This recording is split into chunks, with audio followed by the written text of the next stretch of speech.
Everyone, and welcome back to another video. So today we're actually back working on the 34 again. It's been a long time since I've done any videos on this, but super keen to be getting back into it and getting some work done.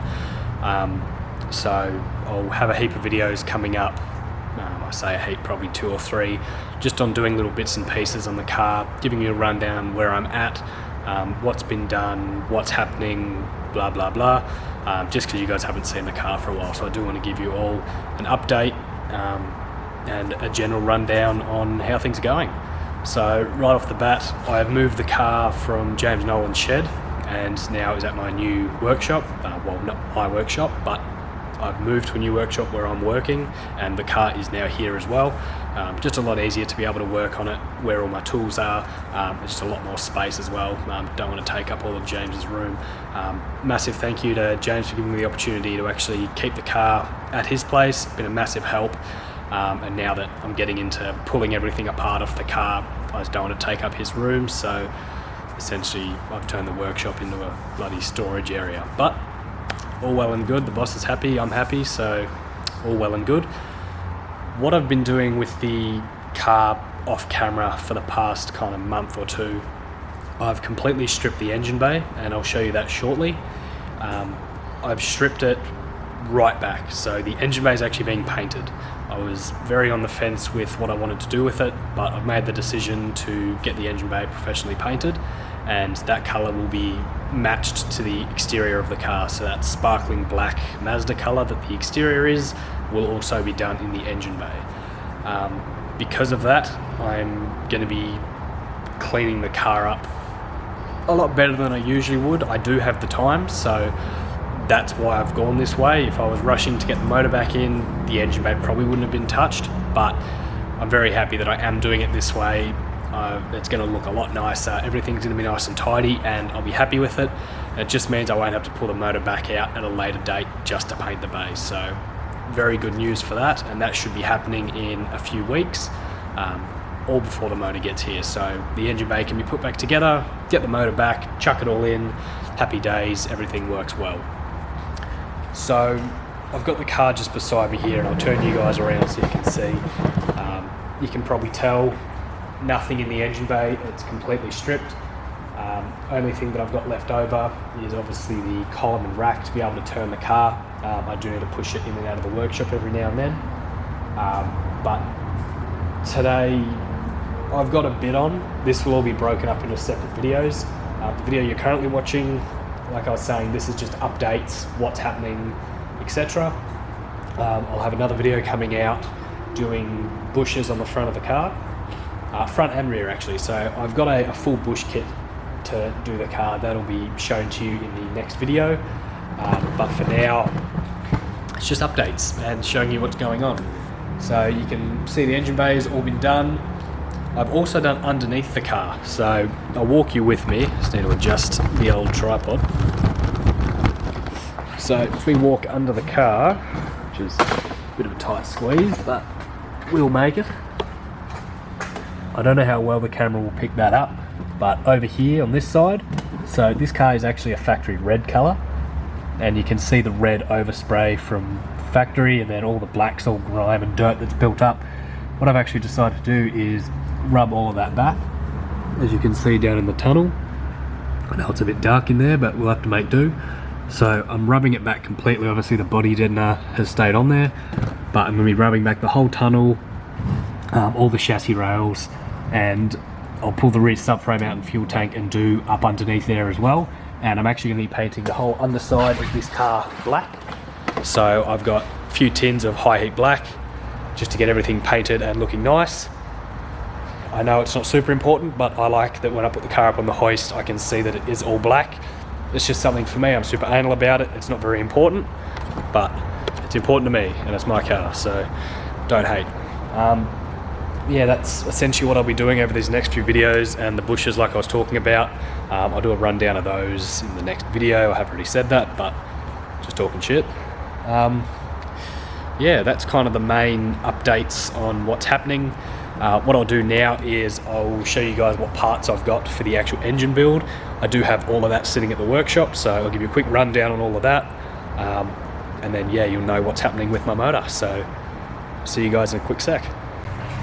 Alrighty, so we've now moved into essentially my little parts room of sorts. It's actually our brake room, but it's where all my parts live, so here we are. First thing I'll show you is, as a lot of you will know, RBs have oiling issues. They always have, they always will, so there's a lot of products out there to combat these issues and to make them a more reliable motor. A lot of these things, you know, you've got head drains, you've got upgraded pump gears, you've got enlarged sumps, you've got a lot of restrictors in the blocks. These are all things I will be doing to my motor. Everything I've just listed there I will be doing. I don't have all the parts here to show you today, but I've got a fair few of them, so I will do a quick rundown, make a few announcements here and there. I guess right off the bat, I will announce that I am officially sponsored by Kudos Motorsports. They've been a massive supporter of me and the channel ever since I started building my first 34 sedan and right up to the coupe now. They've always been a massive help. So a massive shout out to Andrew and the boys at Kudos for always helping me out and getting me the parts when I need them. They have been the supplier of 90% of the parts you'll see here. So if these are parts you are chasing, you can get in contact with them through Facebook or just give them a buzz and they'll be happy to help you out. So right off the bat, we have got a Aeroflow enlarged sump. As I was saying, they do have oil problems, and if you've got oil flow issues, one way to get around it is supply more oil. If you've got a bigger sump, you've got more capacity, you've got more oil to pump around, and less chance of starting the sump.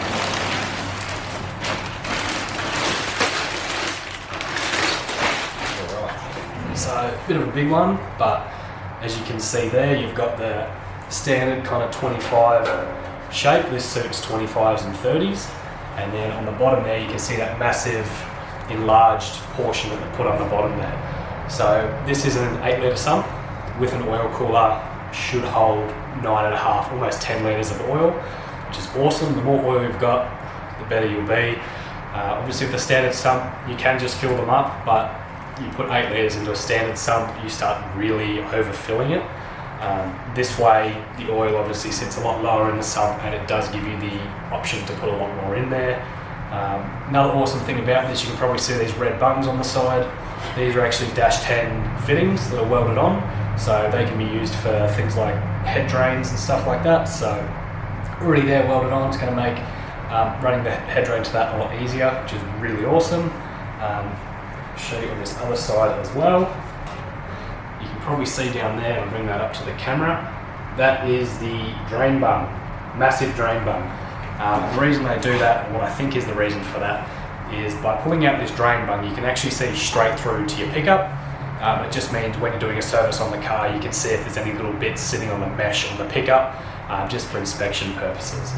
You'll probably also notice just inside the sump there you can see that little kind of cylinder kind of shape in there. That's just more baffling than the standard sump.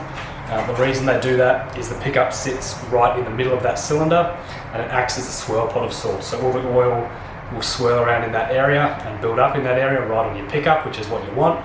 And it also prevents a bit of slosh around in the sump as well. It just keeps everything centralised around that pickup, which is what you want all the time, especially at high RPM situations. So that is our first item, and we'll jump into the next one. I will add in as well, if there's anything you want to know about any of these parts or anything to do with the build, leave a comment down below and I'll get back to you guys and let you know any information you need to know. Again, all of this stuff, 90% of this stuff is available from Kudos Motorsports, so reach out to them and they'll be able to help you out. If not, they can point you in the right direction.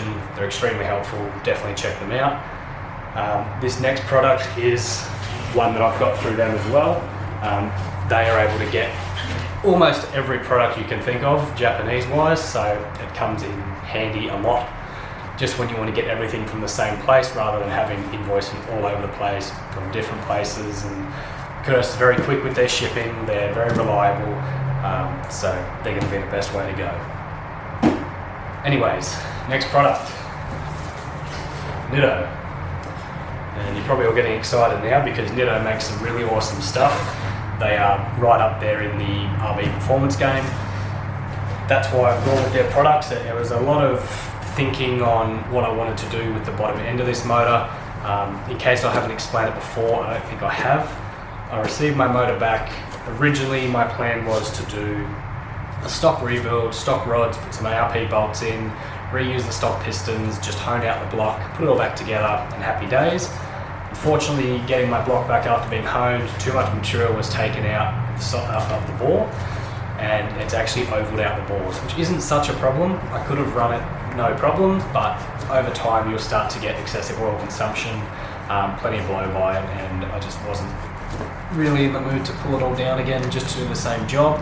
So this time around, before I put the motor back in, I decided to oversize, and I'm now going to an 86.5mm piston and doing full forged internals. And that is what we've got here.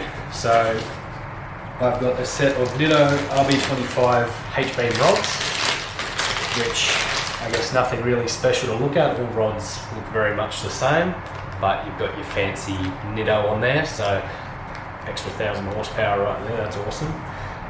Really high quality, Australian made stuff, and they're backed. You can see almost all the cars that will be doing these hectic times, and cars that just last use Nitto products. So more than happy to use them. And it was one of my two options. I was either going to be running a spool rod. Again, there's no problems with spool. They are just a cheap company. They still make very good products, and they are also backed by cars that are running them. And I've seen plenty of cars running spool products that are awesome. Just for me, Nitto works better. Kudos for them to do me a good price. So really, Nitto wasn't that much more expensive for me. Totally up to you what you want to do, but if you can get your hands on better products for slightly more money, I would always recommend it. Next thing we've got is oil pump related. Oil pump failures are very common on RBs, and the leading reason is the factory crankshaft has a very small engagement point on the snout, and the gears wear over time. There's just not much of an engagement point. You probably would have seen it in my strip down video I did on mine. There's a little corner on the pump or on the pump gears where it actually engages. That's the only engagement point. So eventually they wear, they can spin, they can crack, they can do all kinds of things, and the actual slot in that gear on the crank is terrible. So what we do to get around this is we actually get a long nose, as it's called for RBs, put onto your crank.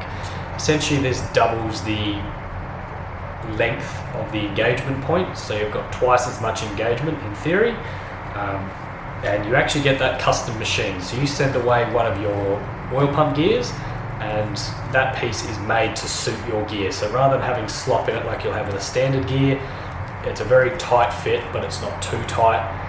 It just means you're going to get a lot more direct drive through your oil pump. Another thing that's very common to do in the pumps, they will snap gears. So a good option, and I recommend it to everyone doing a rebuild while you've got your pump apart, is to put in a set of billet pump gears. A lot of options out on the market. I've decided to go for a set of Raymax billet gears.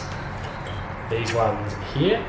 Obviously for my application, these are at, 77mm gear, which you may be wondering, oh, that's strange, that's N1 pump, that's off an RB26. Luckily on the Neos, they actually came standard with N1 oil pumps, so they do use they're actually a smaller diameter gear. I don't know the reasoning or anything behind that, but I will find out. The pumps have an extra screw on the backing plate, so they're a lot more, I guess, sturdy and stable on the actual pump itself. And they do flow more than the standard RB25 pumps, so that's awesome. I got a slightly better pump, haven't had to pay for another pump, which is cool. Again, use your gears when you get the crank set up. The company that has done mine is Crankshaft Engineering, I think it is, up in Hillcrest. And you just send your crank away, send your pump gears, and they just match it up. Perfect fit every time. It's a much better option to go compared to getting a pre-built collar, unless you're getting the same brand gear that suits that collar, because every single gear that you get is always going to have a different internal diameter. You know, your stock gear compared to a Raymax, compared to a Nitto, compared to a PRP, they're all going to be slightly different. So as long as you're getting it machined to suit, you always know that it's going to be the perfect fit and everyone's going to be happy. And your motor's going to be happy, which is the most important thing. Again, the reason I've gone Raymax is Kudos has actually recommended that these are going to be the best gears to go. There's going to be a lot more coming on these gears shortly. I'm going to be doing a video dedicated to these gears in particular. There's a few products that we really want to touch on as a part of my sponsorship by Kudos. It's just parts a lot of people don't really know of that are really good parts that people just look past because, oh, you know, this company does these and they're great and all this kind of stuff. But Raymax is great. I'm going to be running them. I'm not running these parts. Any parts that I'm sponsored by Kudos by, I'm not running them because I got them cheap or I got them free or anything like that. The reason I'm running these parts is because I'm confident in the actual parts themselves, because at the end of the day this is going into my motor and I don't have the money to fix it if something goes wrong. So if I wasn't happy with the quality of these parts and wasn't confident that they'd perform, then I wouldn't put them in the car. So if I'm happy to run them, you guys should be happy to run them. They're a great product. Raymax is one of the original companies that built these gears before anyone else came up with the idea. Kudos has got a full rundown on these gears, so like I was saying, I'll be getting together with them. We'll get a full write-up on these gears and I'll give you guys a full rundown just so you know what you're buying. But highly recommend these. Check them out on Kudos' website. Give them a buzz, order a set. Highly recommend these if you're rebuilding your RV. You definitely need them. Next thing we've got, standard kind of bits. Got a set of ACL race bearings. So I've got my mains and my big ends. Nothing special to see here, all just standard bearings, but that's what I will be running. Again, nothing really special to see here. This is a set of ARP main studs. I'm not going to take them out of the box because they're all greasy and I mean you all know what ARP studs look like. The RB's factory come with main bolts rather than main studs. The problem with these bolts, they can stretch over time, and a lot of the time when you reuse those bolts you notice issues like your girdle walking and issues that they also have. The bolts don't hold down the girdle as efficiently as a stud can. It's the same reason people use ARP head studs. They just have a much nicer clamping force and they perform a lot better. ARP, you know, don't need to tell you guys how great they are. Everyone uses ARP studs. They're awesome, US made, again supplied by Kudos. One thing you will need to know about main studs, these aren't something that you can just chuck into your motor and send it. You do need to get your motor line bored. So what I mean by line boring is it's essentially a line, like a big cylinder that will wind into where your crank seats, and it winds through and bores out that area in there. I'm not going to know, like I know exactly how it works because I'm not a machinist, but that gives you a basic idea. You actually bolt down your girdle to the block and then you bore it out, because RBs are really bad for this, but same with the head stud. You actually should be bolting your head or a torque block down onto the head before boring it out, because once the ARP studs actually clamp, it distorts. I don't know if that makes much sense, but essentially if you bore a motor out, then put a torque block on it and bore it out again, you'll actually get more material coming off it even though it's the same bore size you're taking off. It's crazy how it works. Again, I don't know everything about it, but if you are putting main studs in, get your motor line bored. Don't try to run these without it because you will have problems. Another standard little part, not going to go too much into it. ARP flywheel bolts. I pretty much use the whole ARP catalogue for all the bolts. I'll do flywheel, clutch, head studs, main studs. Probably chuck a balancer bolt on there as well. Again, ARP is just proven stuff. It's good quality parts, it's cheap. I mean, these costs, I think just under $100 they were. Set of flywheel bolts, worthwhile doing. I'd recommend it with every single motor that you're putting back together. So the next part that I have here, cool looking part. This is actually a Ross Performance harmonic balancer, and you've probably noticed that you've actually got pickup teeth all around this balancer. So this is a 12 tooth balancer, and the reason I've gone this balancer to start with is my old balancer which was the standard one, was completely toast. These are awesome because you can actually run a crank trigger. Another problem that RBs have is their triggering is terrible with the standard crank angle sensors. So there's heaps of videos out there. There's a really good one by PRP, I think it is, and they actually give the full rundown on how it works. I think it's PRP and Haltech made a video together. But if you can find that, I think just look up Haltech RB CAS system. I think you should be able to find that video if you're interested. But essentially the single cam sensor doesn't provide enough information for the RB motors because of slap in the actual belt.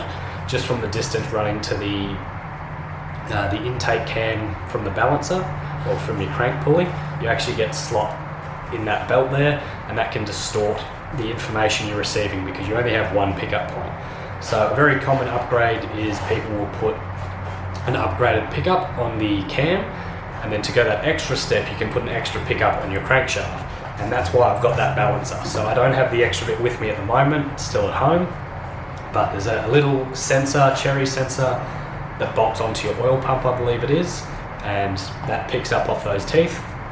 So now I've got a crank signal, and I've also got an NZ wiring crank trigger, which is just a Hall effect sensor again with teeth that are attached to the end of the cam. Just more efficient way of doing things, and I didn't want to have any problems with this motor. It's not going to be a crazy 1,000 horsepower build, but anything that I can put in the car for extra, I guess, protection of sorts, I wanted to do. And what I mean with protection is you can get timing jitter because you've got a distortion between 2 points. So your cam thinks it's doing the right thing, but the motor's like, well, chill, this isn't right. So it's just an efficiency thing. Didn't have to do it, but I wanted to. It was a very similar price to what you can get an OEM balancer for, so that was the reason for that. Again, Kudos can get all Ross Performance parts, and Ross Performance is a very, very good brand. I've used plenty of their products before. I'll be running their head drain as well on the car. Highly recommend it. There's a lot of kits out there, but I think this is one of my favourite kits to go with. It's a very nice and clean kit. Another big reason I've gone this way is I am going to be getting my bottom end completely balanced. So I thought, why not put a new balancer on now? Just saves the drama if I ever swap it over later. So pulled the trigger on it. So we did there, trigger kit, pulled the trigger. Anyways, that's awesome. That's sick. I'll jump into the next part. So here we go. This is the stuff you'll want to see. Pistons. So I ended up going a set of CP pistons to suit Neo, 86.5mm, like I was saying. And I'll just adjust the camera here. CP pistons, like most pistons, you got circlips for the gudgeons. You've got a set of rings. So let's move these out of the way, just so I can show you guys. Got our gudgeon pins all nicely packaged away, and obviously our pistons.